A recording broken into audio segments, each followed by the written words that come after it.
May 3 bansa daw o tao na magsanib puwersa para mailabas si dating Pangulong Duterte sa ICC. Gaano nga ba katotoo ito? Kasi ang video na papanoorin po natin, bakit ang daming naniniwala sa kanya? Nakaraan daw, ang hula niya tungkol kay Sandro Marcos, nagkatotoo. Kaya nag-viral na naman ang videong to. Ang tanong dito, anong bansa kaya yan? Sino kaya ang tutulong kay dating Pangulong Duterte para mailabas dyan sa ICC? O ito, panoorin po natin ang video kung saan, depende po yan sa inyo, kung maniniwala kayo sa kanya kasi halos lahat ngayon ang naglabas ng hula, halos pare-parehas. Pero kakaiba to sa kanya. May 3 tao daw. Sino kaya to? O ito ang video. Pipilitin, nakita ko yan? May isang, isa, dalawa, may dalawang, ngayon pa lang, may dalawa sa dalawa. At 3. Isa, dalawa, 3, maaaring ito ay tao o bansa ang magpupumilit na mapapermahan ito, papel, upang muling maibalik ang ating Tatay Digong sa Pilipinas. Yun. Ayan, sa 2, 3, nag-uusap. Pipilitin na yun ang papel upang maibalik ang Tatay Digong sa kanyang pamilya. Ito. Pipilitin nila. Tapos may isa pang makikialam. Na ito kabayo naman, yan pipilitin din niyang makiisa dito sa dalawang, ito sa isa, dalawa, tapos 3. Ito yung, maring to ang ICC, maring to yung dalawang malalaking tao na may palasyo, ibig sabihin may bansa na nire-represent. At may isa pang susulpot. Ako naman, sana mabilis. At gagawa ng paraan. At maaaring may isa sa ICC na babae Sino kaya yan? na tatayo para baguhin ang lahat ng mga batas na ipinupukol sa ating presidente, na maaaring itong babaeng ito, babae po ito ay pag-aaralang mabuti at susuportahan ng mga kasama niya na matataas na judge, kumbaga judge, hindi ko maalam kung ano yung tawag sa kanila doon. Isang lalaki na umahawak ng kaso ang muling magre-revive at pag-aaralan ang lahat at magiging teamwork sila ng babaeng ito kung saan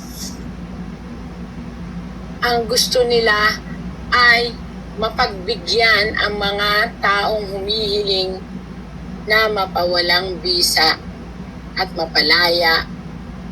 mapawalang bisa ang mga kaso at mapalaya ang ating dating presidente. At by this time, maaaring matakot sila na muling makinig sa ibang bibig or isipan. Sana mangyari na. Di po ba? Sana mangyari talaga Kasi yan. ayaw kong magkagulo. Ayan po, nakabaliktad na babae. Ibig sabihin po nakabaliktad na babae, isang bayan. Isang ina natin, Mother Earth o Mother Nation. Ang inang bayan natin. Huwag bumaliktad. Bakit ako excited na mangyari na po ito? Para po huwag nang magkagulo. Correct. Yan lang naman ang pray ko eh. Maayos na ang lahat at huwag nang magkagulo. Palayain ang dapat palayain. Ayan. Sa 2, 3. Pipilitin. Nakita ko yan?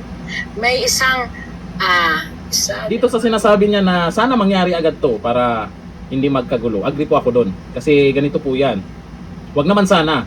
Kung mangyari na may hindi magandang mabalitaan tayo dyan kay dating Pangulong Duterte sa ICC, malaking gulo talaga yan. Maraming magagalit at alam natin kung sino yung sisihin sa nangyari o sa mangyayari. Wag naman sana. Pero paalala, depende yan sa inyo kung naniniwala kayo dito ha.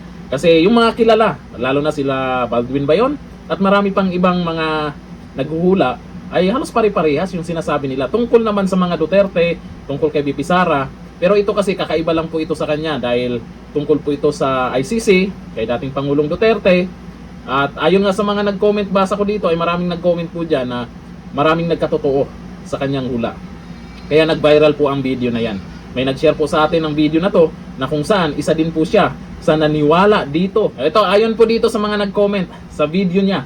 O sabi ni Leomar Melendez, wala ka pong hula na di nagkatotoo. Hindi ko po ito kilala. May nag-forward lang sa akin pero napansin ko, nagtingin ako sa mga comment. Ganun po yung mga comment nila. Ay madalas nagkatotoo daw yung hula niya. O ayon dito kay Abigail Pasa, 3 countries, pwedeng China, pwedeng Russia, at pwedeng Amerika. Naku, malalaking ano yan. Malalaking bansa naman yan. Posible din naman kasi alam niyo naman ang China. Alam niyo naman yung Amerika kung kanino sila galit. Galit sa nagaganyan yan, di ba? Russia, o di ba? Pwede, posible din naman. O, ito ayon kay Tuesday de Leon, Madam, nagkatotoo na po yung kay Sandro Marcos sa hula niyo po. Diba? Di ko lang alam kung anong hinula niya tungkol kay Sandro Marcos, pero madalas po nagko-comment sa kanya na nagkatotoo. Diyan po yung video na ito, pwede niyo pong silipin, marami po siyang mga ginawang hula diyan. Windra, ayan, sa Facebook po ni Windra, diyan ko po na nasilip itong video na to. Sana mangyari yung sinasabi niya. Kasi ang ginawa nila sa Duterte, malamang may karma. Ito na lang, thank you.